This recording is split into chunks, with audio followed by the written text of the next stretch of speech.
All right, now back to our regularly scheduled programming, Logan. A look at the defense in 2024. This class is not very strong, especially at the top. Is it just especially at the top or only at the top? How would you kind of qualify this defensive class for the 2024 draft? Yeah, I mean, I definitely think there are years where there's more talented groups. I think there's a lot of questions about guys. I think when you look at the edge class specifically, I think that feels like a good group. That feels like a group that's very talented. They've been very productive. I think they project well to be NFL pros. I think linebackers weak this year. I think there's two guys that might go in the second round that are, again, good football players, but then it kind of becomes much like the running back class where beauty's in the eye of the beholder, and it's about making those decisions kind of based on scheme fit and things like that. Not that scheme fit isn't always a part of it. I do think there are some talented interior players, but I don't think the peak is as high as it's been in years past. And then corner is really interesting to me too, because I think there are guys that have been kind of circled by the national media as being like, this guy's going to be the next guy. But when I watch the film, I don't see a Sauce Gardner. I don't see a Witherspoon in this class where you turn on the film and immediately you're like, that is a top 10, that's a top 15 player in the NFL draft. And like last year with the cornerback class, I don't know if everyone remembers, there was, Witherspoon, Banks, Forbes, all these different football players. Gonzalez, went to New England. Gonzalez, right? And you watched any single one of them, and you were like, even Gonzalez, who was a little bit up and down, and you're like, athletically, this guy is the answer. And I just feel like there's a lot of questions about this group. So in the same way that Marvin Harrison Jr. is an incredibly clean evaluation, there are very few guys that are clean in this class defensively. There are guys that you like. There are guys you think project really well, but there's no surefire kind of like, this is the guy, in the same way that like Joe Alt would be. There's not that guy defensively this year. Yeah. So, let's get into the edge class. I know there's one guy in the corner class that I think has a chance to be kind of in that realm in the eyes of a lot of people. So I'll run him by you, as well as some other names coming up in a little bit. But let's start off with the edge class. And there are, I think, two guys that kind of are at the top here. Jared Verse out of Florida State. He's more of your traditional 4-3 edge type of body. And then your guy, or I guess there's three. Your guy, Latu out of UCLA. And then I think the number one edge player actually above both of them is Dallas Turner out of Atlanta. That match with your rankings, that seems to be kind of the layering for most people. So I actually have Laiatu Latu,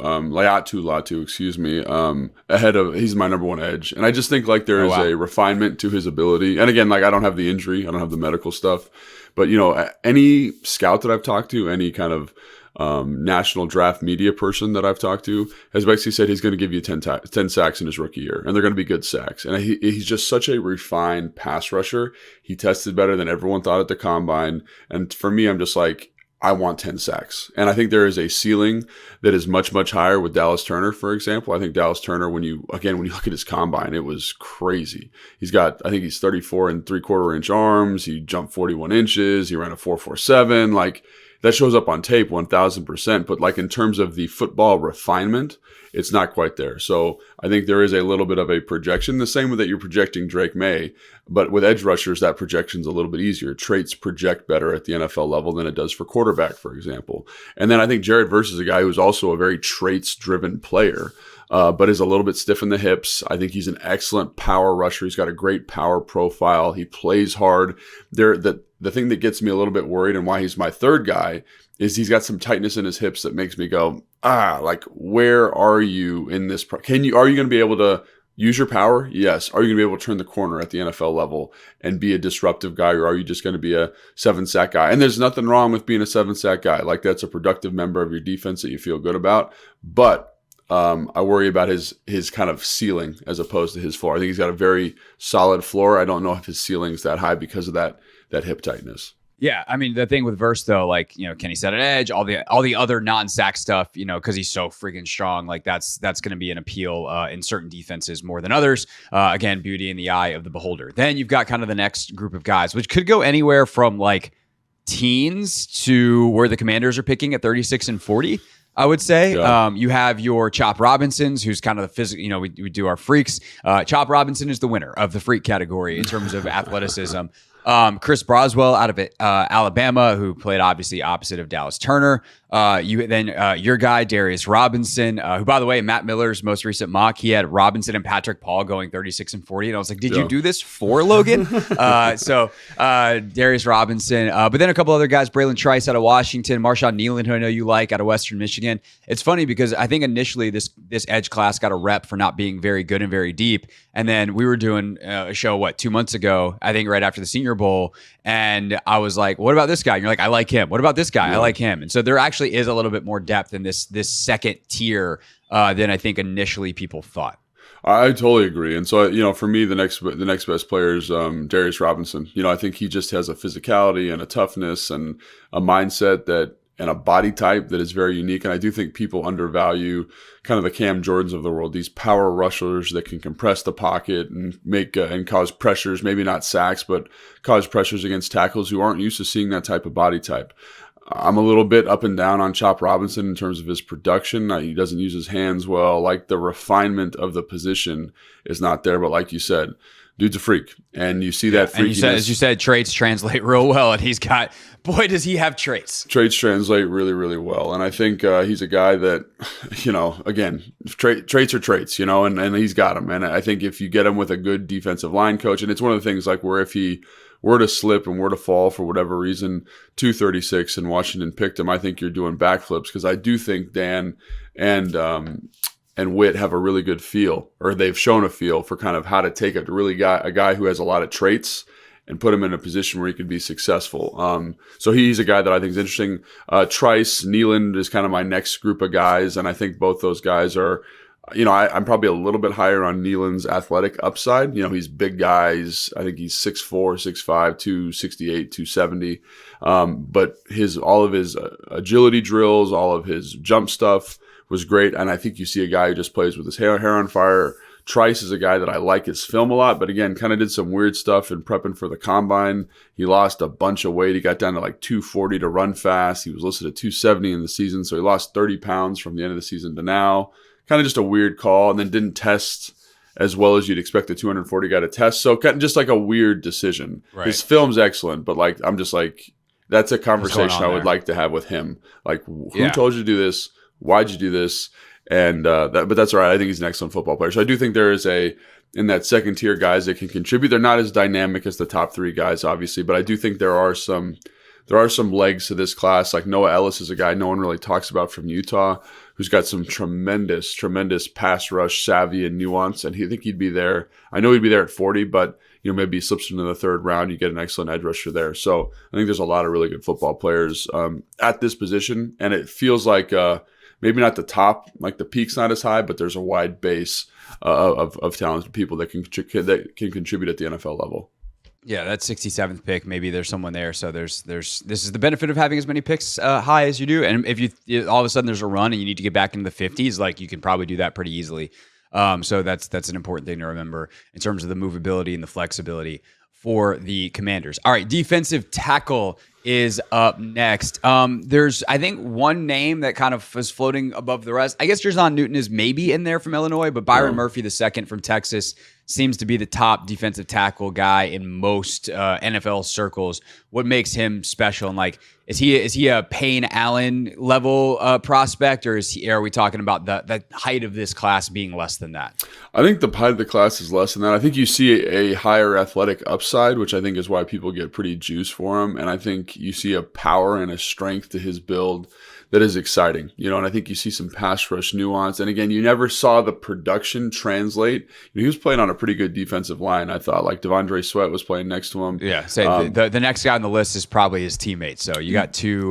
You have an Alan Payne situation, but not quite an Alan Payne situation. Right. And I do think that you kind of were always hoping for more, but I think you see like violent hands and ability to sink and get low and split double teams, rush the passer. He's quick-footed. He's like a dancing bear out there. He looked great at the combine. He tested well. And so I think, again, like, of the guys, obviously Jer'Zhan Newton, is a good player, but I didn't see the athletic kind of potential that you see with Byron Murphy. And so I think the production's there for Newton, but the that kind of just that home run ability, that guy to just be a game wrecker. I think that's Byron Murphy. And I do think coming out of the combine, he put himself in position to be the first defensive player taken. So, I have Latu, and I think he's kind of in that same, or Dallas Turner, he's kind of in that same bucket. Like if someone falls in love with him, which I could definitely see, I think he could be the first defensive player taken. Yeah, for whatever it's worth, most mock drafts that I've seen, the first defensive player off the board is Dallas Turner at 8 to Atlanta. He's being mocked there constantly. But, Murphy is definitely a guy that pops up in that range. As you mentioned, all it takes is, Kyle Smith and friends down there in Atlanta to say we actually like Latu better, and he's the guy at 8 instead of Dallas Turner. So, we could see, but definitely good to kind of understand the tiers here. In that next tier, you have Newton out of Illinois. You have Murphy's teammate, Devondre Sweat, out of Texas. Braden Fisk out of Florida State. And then that's probably the end of the tier. Guys like Chris Jenkins out of Michigan, who I mentioned because I'm assuming it's Chris Jenkins Jr. I remember junior, I watched his dad for a decade in Carolina. Big old Chris Jenkins in the middle there. But is he starting the tier below? So it's Sweat, Fisk, Newton for you? Yeah. So for me, it's Fisk, Chris Jenkins actually, and then Sweat. It would be my kind of that next tier, those next three. So Newton's even farther down for you? Oh no, or is he up there? He's up there with Murphy. He's in the tier with Murphy, yeah. So those are my next three guys. Like Fisk tested awesome. He plays with his hair on fire. He's got some short arms, so you kind of wonder about his down-to-down ability to stay on the field. But I like the player. I like the prospect. I think he's going to be a good pro. It just depends on it. Kind of like with Jared Verse, but like to a lesser degree. It's like, what is your role at the next level? Like, are you juiced up enough to be a third down pass rusher, or can you kind of be a 5-tech? Like, what is your role? You're a little undersized, not crazy, but a little undersized. So yeah, we'll see what happens with him. But I like the film a lot. I like the player a lot. Again, the production just never came around for him.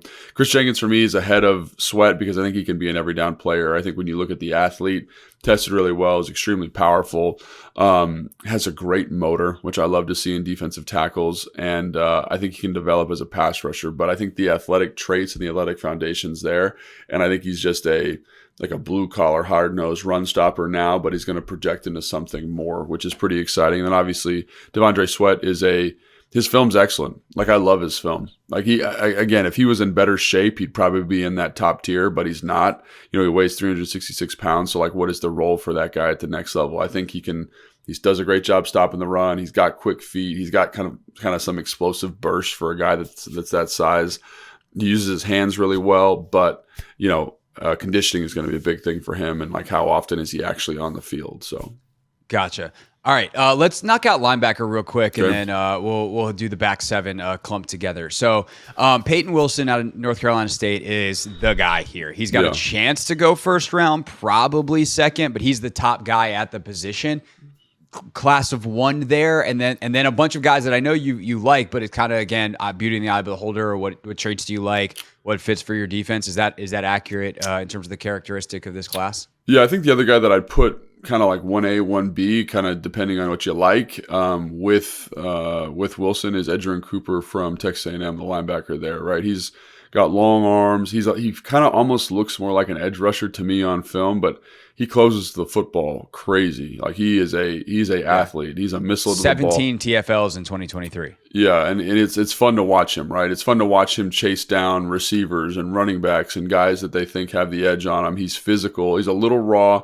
I get a little bit of like, and I don't mean this in a bad way, a little bit of Jamin Davis vibes in terms of how he takes on blocks. Like, he's not always perfect in terms of technical, but I do think in terms of production and I think in terms of mindset, like, he's a guy you're like, yeah, this dude's got it. It's just about, for me, it's like he plays well near and around the line of scrimmage. How does he do in coverage? A lot of these college defenses don't demand a lot of those linebackers in the same way they're going to be demanded of at the NFL level. So a little bit of a question mark there, but, tested, moved well at the combine, a guy that I like quite a bit. But yeah, it's those two guys. And I think you could have a team that says, oh, we like Cooper a little bit better than Wilson for XYZ reasons. But then I think you kind of get into tier 2. And for me, it's Gray from North Carolina. I just think he's got an athletic upside and a pass game upside that I like. I think he does a good job of like technically taking on blocks. And I think his athletic foundation is a little bit better than kind of than like the rest of the linebackers, right? So I don't say I don't want to say he's in his own tier because he's not, but I think he's got a lot of things that you watch him on film, you say that translates really well, like his feel in zone, his ability to play man, the way he takes on blocks. He's very instinctive and he closes to the football in a nice way, which I like quite a bit. So. Gotcha. So if you had to pick a, let's say, 3rd, 4th round guy who gets to be Bobby Wagner's understudy, is there one that you like here, whether it's Gray, whether it's Junior Colson out of Michigan, Trevin Wallace, Kentucky, Jeremiah Trotter Jr. out of Clemson's a name that winds up in a lot of mock drafts in the 4th, 5th round to Washington. Is there one in particular for any reason that you like if we're going to say, 3rd round and later? Yeah, so obviously Gray would be, because he's the 3rd guy on my list, but Maurice Liuafu, I probably butchered that, but he's from Notre Dame. And when you turn on the tape, he's a guy that's big. He's like 6'3", he's 200 and almost 40 pounds, 239 pounds, I want to say, long arms, and just has this like traditional linebacker approach to life. Like pulling guard, he is going to hit you in the chin and you're going to feel it, right? He knows how to use his length to take on blocks. He can run down receivers. He moves so well for a big man. I think his production at times is a little bit up and down. But if you watch the Navy game, if you watch, I think it was the Notre Dame game, he is all over the field. And I think there is a little bit of kind of an instinctive issue, like where are my eyes at, like where is my eye discipline at, because there's times where he's looking in the backfield and they're running a reverse or they're running a counter and he's a little late to the action. He relies on his athleticism to get him there, and again he arrives with bad intentions. But in terms of frame, in terms of body type, like I think if he's there in the 4th, 5th round and you're like, we're looking for a body, like I think that's he has the body, and he has the kind of the mindset. It's just about kind of refining that. So I think like the way you characterize that is perfect. Like get him with Bobby Wagner and say, hey man, get this guy looking at the right stuff, doing the right things. And I think again, like he's the 4th guy on my list. And a lot of people say, oh, why not Junior Colston? And I just think the athletic upside, the physicality is a little bit more. And I want to play upside at linebacker. I want guys who could eventually start. And I think he could be a starter given the right development arc. Yeah, and getting to watch what Bobby, what did you see here? That question gets asked a lot in the film room, I'm sure, this year by not just fellow players, but of the coaching staff in there. And if you can soak that in over a year and line up next year, sweet. Yeah, that would be pretty ideal. All right, to the defensive backfield we go.